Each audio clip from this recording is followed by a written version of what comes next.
The minus and plus button allow you to decrease and increase the value of the selected field on the display. For example, with the tempo selected, I can speed the tempo up and I can slow the tempo down. Or if I want to adjust the fader, I can select that and then turn the level down, turn it back up. So any field that you have selected, you can use the plus and minus to increase and decrease in small increments. The second row of buttons beneath the display make up the MPC Touch's transport. The first button is the Tap Tempo button. Tapping this button at a desired tempo will enter a new tempo into the software.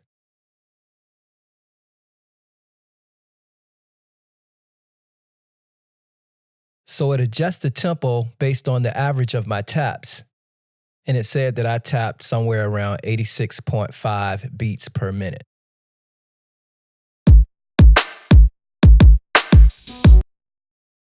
Holding Shift while pressing the Tap Tempo button will toggle you between the sequence tempo and the master tempo.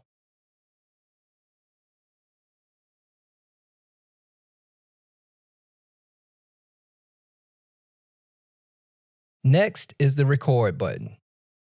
Press the Record button to arm your sequence for recording. I'm going to select the sequence field on the display and scroll to select an unused sequence. And if I hit record, the sequence is now armed and ready to go. If I press play or play start, it will start recording. After the sequence plays through once while recording, Overdub will be enabled.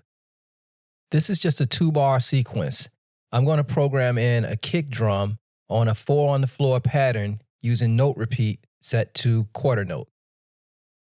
The sequence is armed and it's waiting for me to press play or play start, and I'll get a 1-bar count in.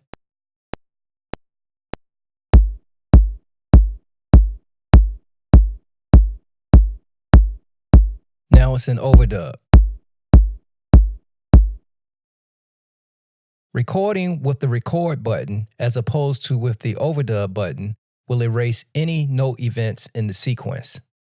For example, if I go back and hit record now, you will see it erase the kick drum that I actually recorded a second ago.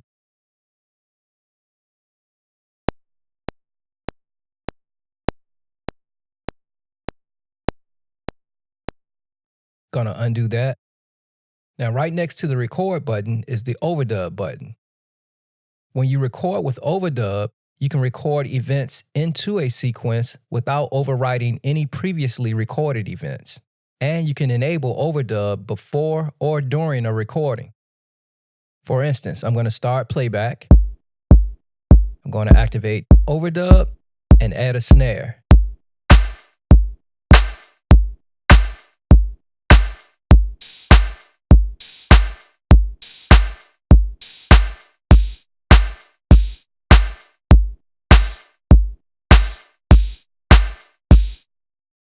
The next button is the stop button.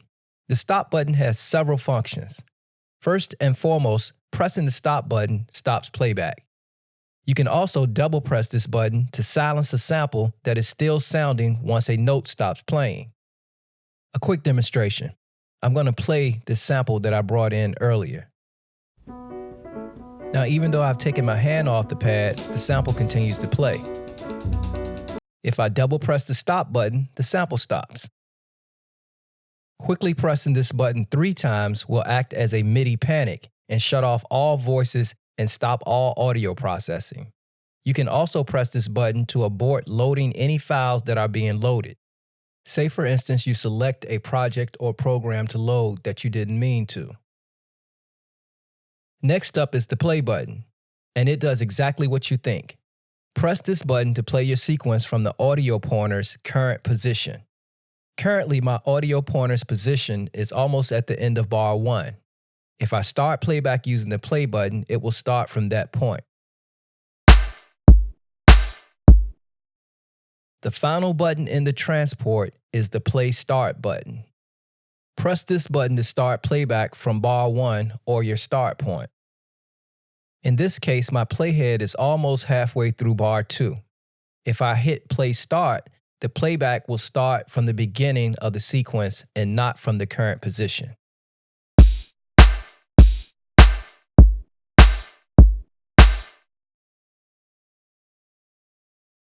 On the far right bottom of the MPC Touch, you will find the data dial.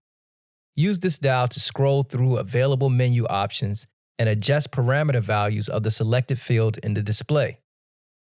For example, if I double tap the sequence field, I will get the sequence menu. Then I can use the data dial to scroll through to choose a sequence.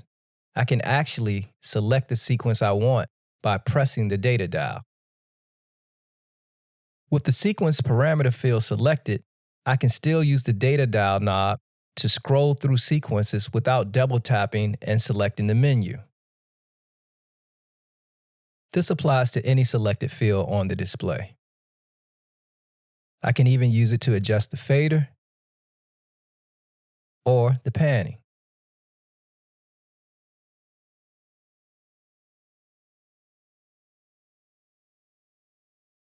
Right above the data dial, there are 4 Qlink knobs.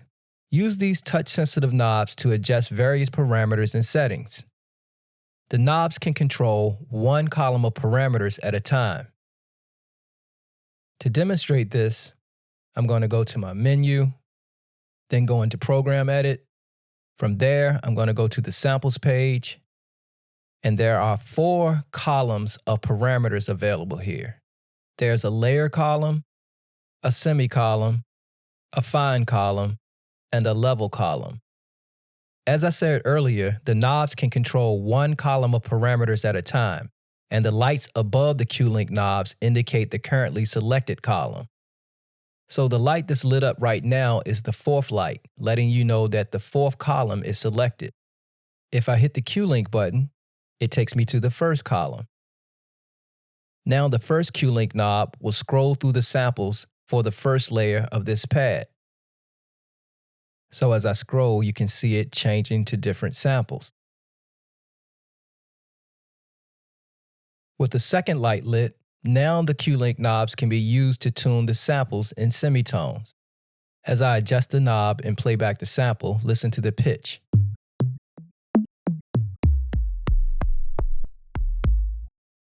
If there was a sample in layer 2, then the second knob would adjust the semitone value for it.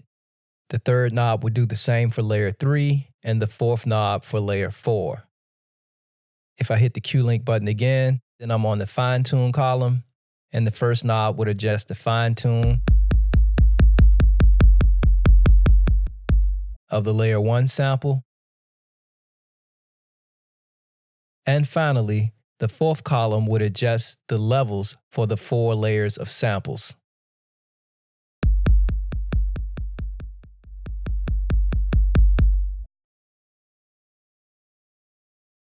In the next video, we'll take a quick look at the rear panel of the MPC Touch.